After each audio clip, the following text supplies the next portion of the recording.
Visa বাতিল, আকাশসীমা নিয়ন্ত্রণ থেকে শুরু করে পানি বন্টন চুক্তি প্রত্যাহার, কাশ্মীরের ঘটনাকে কেন্দ্র করে একে অপরের বিরুদ্ধে বিভিন্ন পদক্ষেপ নিচ্ছে ভারত পাকিস্তান। দুই দেশের মধ্যে বিরাজ করছে তীব্র উত্তেজনা, যে কোনো মুহূর্তে যুদ্ধের আশঙ্কাও করছেন কেউ কেউ। উত্তপ্ত এই পরিস্থিতির মধ্যেই মঙ্গলবার সরকারের উচ্চ পর্যায়ের কর্মকর্তাদের সঙ্গে রুদ্ধদ্বার বৈঠক করেন ভারতের প্রধানমন্ত্রী নরেন্দ্র মোদী। সামরিক বাহিনীর শীর্ষ কর্মকর্তারাও উপস্থিত ছিলেন বৈঠকে।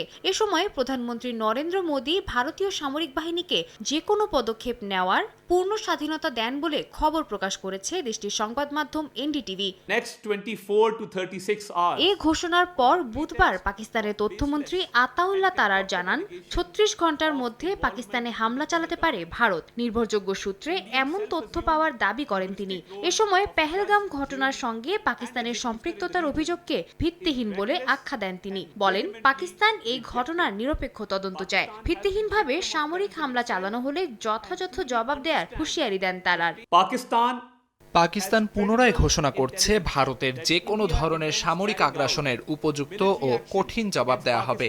আন্তর্জাতিক সম্প্রদায়কে সচেতন থাকতে হবে যে উত্তেজনার পরিণতি সহ তার দায়ভার সম্পূর্ণভাবে ভারতের ওপর বর্তাবে, জাতি নিজের সার্বভৌমত্ব ও ভৌগোলিক অখণ্ডতা রক্ষায় সব মূল্য চুকাতে প্রস্তুত।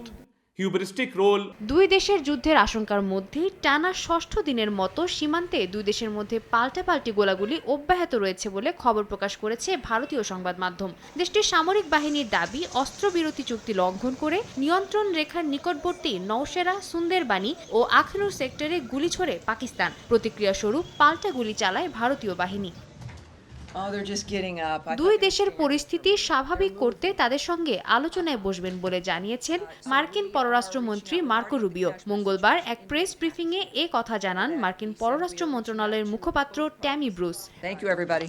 সাদিয়া তাসনিম, সময় সংবাদ।